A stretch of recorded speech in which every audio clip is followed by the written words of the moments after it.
Hi guys, it's Samantha. This week we are going to be doing a vlog. So it is the Merry and Bright readathon. I will link the co-hosts down below, or the hosts technically. Zoe Reed, Chandler Ainsley, and I forget the third one, but I will put them all down below. Yeah, we're just gonna get to it. I'm planning on reading The Queen of Nothing today. I will insert the clip of me shopping for The Queen of Nothing and also picking up a couple of other books. I have some coffee going on for this afternoon. I have to pack up some Etsy orders that I got. Link is in the bio if you're interested. And yeah, I mean, today's gonna be pretty simple. I already went into work, had to get some paperwork done. You might see some of that. I plan on making some berry tarts this afternoon for a snack. And yeah, I'm just gonna bring you along. Like I said, I'm gonna start with the Queen of Nothing. It follows under the prompt of enemies to lovers trope. We're gonna get that done. I'm hoping like something short and easy will be a good first book to read. I have thoughts about this enemies to lovers trope, and if you haven't watched any of my other videos, I'm not a fan of this one, but we'll see. I'm on the third book. I want to finish the Folk of Air series this week, for sure. Like, I'm on the last book. I want to finish it, gather my thoughts, and tell you what I think about it. But anyways, yeah, I just wanted to come do a quick clip while the kids were sleeping to tell you guys what we're going to be doing this week. I'm excited, and yeah, I have no idea what's in store this week, so here we go.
Okay, sorry for the bad lighting.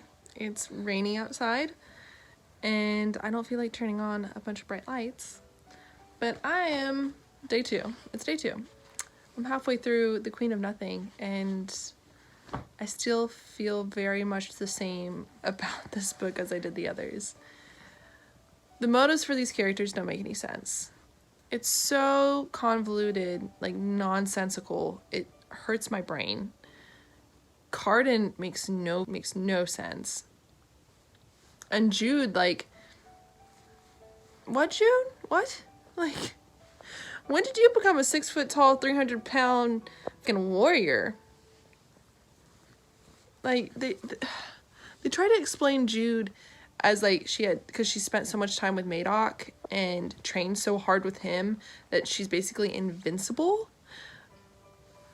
But, like, she literally wins fights on, like, the seat of her pants. Like, gets lucky, somehow makes it through. But apparently she's, like, this warrior, amazing, political guru. Like, you like, so they tell you that's what she is, but you never actually see it. They tell you that she must be this great warrior, but you never actually see it. And then out of nowhere, she's hacking men off of a horse with battle axes. I'm sorry, I thought you were a 90-pound, 5'2" female mortal. In fact, it clearly states in this book several times that she's tiny. I don't know. I'm upset. I'm upset. I wasted my time on this. I'm upset. Okay. I'm gonna finish this, and then we're moving on. And I'm never gonna look at this book again. Okay. Bye.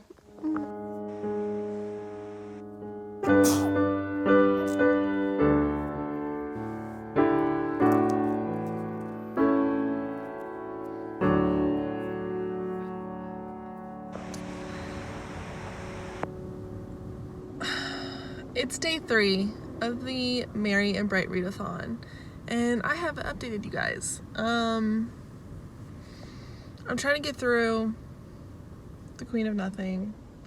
It's just bad. It's just bad. And it's kind of like bringing me down. I've got 100 more pages left of it, and then hopefully when I am done with those 100 pages, I can move on to another book, hopefully like it more, and then we can speed through like 1 or 2 more books before the end of this readathon. Yeah, it's kind of like inducing a reading slump, and I just need to finish it and get it over with and move on to another book. I promised myself I'd finish the series since I decided to go on and buy the other 2 books. Should have known better. Yeah, today's day 3. I am out and about. I have to go get my hair cut. We're gonna go for like a Jennifer Aniston in the 90s. See how it goes. I have a lot of hair, so it'll be a change. You guys will notice for sure. And I have to go drop off my Etsy orders at the post office, and my Christmas cards. I got those done. And maybe in the spirit of a Christmas readathon, I will pick up the iced sugar cookie coffee at Starbucks. It depends on how busy they are. We only have like 3 in town, and they have really odd hours right now, and they have a lot of customers because it's the holiday season, and I can't blame anybody for that. Anyways, I will give you a reading update when I finish The Queen of Nothing. Fingers crossed I do. And give you an update when I start another book. I don't know which one yet. I think it might be my book of the month pick. We'll see. But anyways, I just wanted to check in with you guys because I know I didn't yesterday. I had to deal with kids all day. Anyways, alright. I'll see you guys later, hopefully with a really nice haircut. Okay, I'm checking in before having even read a page because, like, let me tell you, 2 kids in the past 2 years and a military career that gives me no time for myself. Mama just got herself a haircut. Ugh, that feels so amazing. You guys don't understand.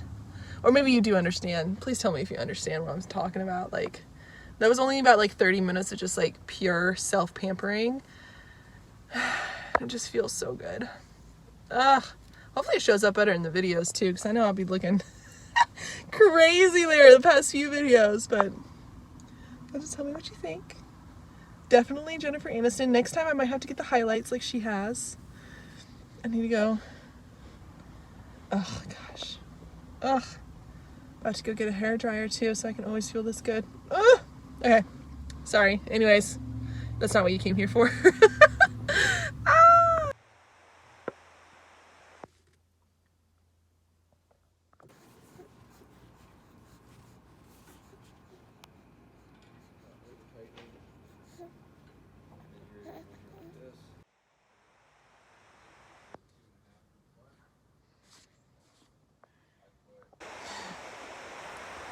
Hi guys. It's been a couple days. I haven't given you guys an update. I suck. I know. Life has been hectic. Yeah, you can tell. Even just my space. It's hectic. Day 3 of the readathon. I'll just go ahead and explain. You didn't ask, but I'm going to explain. Day 3 of the readathon. I am super allergic to my cats. super allergic. Love them to death, so therefore I take Zyrtec every day. I take like an allergy medicine every day. I ran out of it on day 3 and was in the process of dying all day. Not really. But like I said, serious allergic reactions, like eyes were swollen, lips were swollen, I was sneezing every 5 minutes, tears, snot. Nobody wants to see that. Nobody wants to see that. So I didn't vlog. Did finish The Queen of Nothing though. Thought it was trash. Don't think that you can convince me otherwise. Very upset that Book Talk told me that I should read it. I'll get more into that when I finish the whole readathon tomorrow. Day 4 I didn't vlog because I don't know if I mentioned it before, but I'm in like the process of kind of like quitting my job. I'm out processing from the army and I got all of my paperwork. So I like had to run around and do a bunch of paperwork, like a bunch of like stupid errands, and didn't get a chance to update you either. Had to take my kids along with me. Lord knows that's like a whole other side of my life because my child's decided that sleeping is for the weak and has been keeping me up all night, hasn't been napping, and has been a general tyrannical 2-year-old, which you didn't ask for either. But yeah, so day 4 kind of came and went. I did get some reading done for The Snow Child, and I'm in love. Didn't realize that it was set in the 1920s in Alaska, in Anchorage, Alaska. I am in love. I'm about halfway through that. I'm hoping to finish that tonight so I can give my final outro for the readathon tomorrow morning. I think I'm only gonna get to the 2 books. Technically that means that I met all of the prompts, but that doesn't leave me a lot to talk to you guys about, so I apologize for that. Yeah, I just wanted to like give you a quick update. Yeah, life. It happened during this vlog. It really did. Thanks for like coming to my TED Talk. Thanks for listening to me talk. Thanks for chilling out with me. I think I'm gonna get some footage of some cookie decorating with my kids and some present wrapping. And yeah, so stick around. The Snow Child is going very well. I'm loving every bit of it. I'm probably gonna cry. I'll be sure to check in with you when I cry. Definitely a pick me up from The Queen of Nothing. The Queen of Nothing took me 3 days to read. 3 days to read. It's a 300-page book. It should not take me 3 days to read The Queen of Nothing. That's how much I didn't like it. The Snow Child, which is almost 400 pages, and like I said, all that other crap going on, and I'm already halfway through it. I think we all know. Like, personally, if I like a book, I'll finish it in a day. I'll finish it in 2 days. Don't like a book? It's just gonna be drug out. It's gonna be drug out. Anyways, yeah, just taking like 5 minutes to check in with you guys because my child is going to get up from his nap and it's gonna become hectic again. But yeah, I will see you guys in the next clip. I'll show you guys some cool cookies that we're gonna decorate and wrap some presents. All right, bye.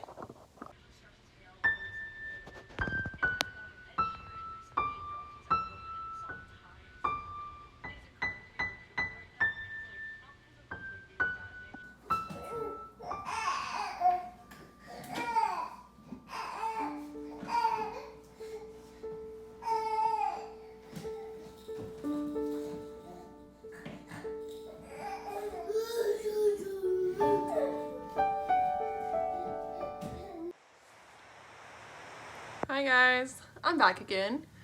I am filming my outro for the Merry and Bright readathon. It's been a week, I'm not gonna lie to you. I only read 2 of the books that I had planned on reading, and that is because I out-processed from the army this week. If you go into the military, you gotta do a lot of paperwork. When you get out of the military, you have to do a lot of paperwork. So I was doing that all week, and then juggling 2 kids and a husband, and then the holidays. So, you know, forgive me. I only read 2 books. That being said, I believe I still covered all of the prompts. Let me check. I think I did, actually, surprisingly. So So white on the cover, I guess if I'll recap. I read The Snow Child by Wynne Ivy, and I read The Queen of Nothing by Holly Black. So we have white on the cover, both of them, cozy vibes, already owned, purchased last year, enemies to lovers, and dual perspective. So technically I didn't fail this readathon like I did the last one. To recap, The Queen of Nothing, Holly Black, I mentioned it throughout this vlog, wasn't a fan, and we'll see. Wasn't a fan. In my wrap up, I think I'll have a little bit clearer thoughts of like what I felt about the whole trilogy, but I don't think it's not one of my favorites this year. I definitely read better series and YA fantasy this year than that book. And then I also read The Snow Child. So I haven't really given you much updates while reading The Snow Child. It was emotional. I definitely, like, I felt, the main character is Mabel. Me and Mabel, I felt her. I understood everything that she was going through. Like, for some weird reason, I just clicked with her. And when I click with a character, I end up loving the book. And I did. I absolutely love this book. There's definitely like trigger warnings for suicidal thoughts, depression, and loss of a child. Didn't cry reading this book. Came very, very close to crying in this book. I think if I had sat down and just like read it all at once, I definitely would have felt a little bit more like emotionally immersed in it, and probably most definitely would have cried. It was beautiful. It was like sad, and that's what everyone says. It's like this book is very emotional, very sad, but it's like beautifully sad. It's like tragically sad, and I loved every bit of it. This is actually dual perspective. I didn't realize that. So it's a wife and a husband. You get both perspectives. They move out to Anchorage, Alaska. Oh, not Anchorage, Alaska, but they moved to Alaska back when it was like the gold rush era, in order to escape family. And the reason they're escaping family is because Mabel is unable to produce a child. Like she lost a child early on in their marriage, and she just needed to get away from her family. There was a lot of kids. Her family was all growing. They were all having children, and it was just depressing her. So she decided, like, let's take this big risk and go to Alaska. And it is also the 1920s. So I didn't know this was a historical fiction, but it is. It's set in the 1920s. They move out to Alaska, and this is kind of like where you get like the depression. She starts feeling very depressed because she's like stuck in this cabin, doesn't have any friends, and that's where we start off. And it continues on. So Jack is a farmer, and in order for them to make it while they're there, Mabel has been selling like these pies in town. And while he meets a friend, basically, like this guy like loves Mabel's pies or whatever, they get into a conversation. And he's like, oh, why don't I bring my wife over? We live right next to you guys in the homestead. And so like this family and Mabel and Jack come together, become really good friends, and like their sons come and help and farm and everything else. The big thing happens. So what happens is, like I said, Mabel's been suffering with depression and suicidal thoughts, and she and her husband, after they meet these friends, she starts feeling a lot better. They go out during like a snowstorm, like throwing snowballs, making snow angels, being really cute, and they make a snowman, and then or a snow girl, I should specify, it was a snow girl. And then they go inside, and the next morning the snow girl is gone, but in its place is an actual girl. And so it kind of goes into like, is Mabel making this up? Is Mabel like suffering from like cabin fever, or is this like how she is dealing with like the loss of her own child? And it just spirals from there. So they watch this girl actually grow up, and these two families get closer and closer, and Mabel becoming more of herself. She eventually, through circumstances, has to help out on the farm, and she finds her like her usefulness again. And so it's a journey with Mabel and Jack, and it's a journey with like their neighbors and with this girl who is like this wild Alaskan snow girl. And it's beautiful. It's beautifully written. Like you get the scenery, you get the setting, you feel for Mabel and her friend Esther, who is from the other family. You like, they like make this really beautiful friendship. The boys make a very beautiful friendship. Jack and Mabel like start to come back together again. It's just like a very healing book, and I love that about it, and I would definitely recommend it to anybody who wants that, like who wants that feeling. Like it's a cozy, healing, tragically sad, beautiful book, and I would highly recommend it. Definitely like a 5-star read for me, 4.5, 5-star read for sure. But yeah, I think that's gonna close up this vlog. I'll go more into the Queen of Nothing and the Folk of Air in the trilogy in my wrap up this month. Yeah, I think you've heard about me ranted about it enough, and I'm just kind of over talking about it, to be honest with you. Disappointing. Now I need to go read some Sarah J. Maas. I'm about to go pick up Silver Flames just so that I can feel that romance fantasy again. Honestly, I'm probably just going to throw out my entire TBR for this December, and I'm going to reread some of my old favorite books, and definitely pick maybe a Sarah J. Maas book. I have to go, because my children are requiring mother. But thanks for coming along with me. Hopefully you guys are having just as a fun, hectic, chaotic holiday as I am. And yeah, I will talk to you guys soon.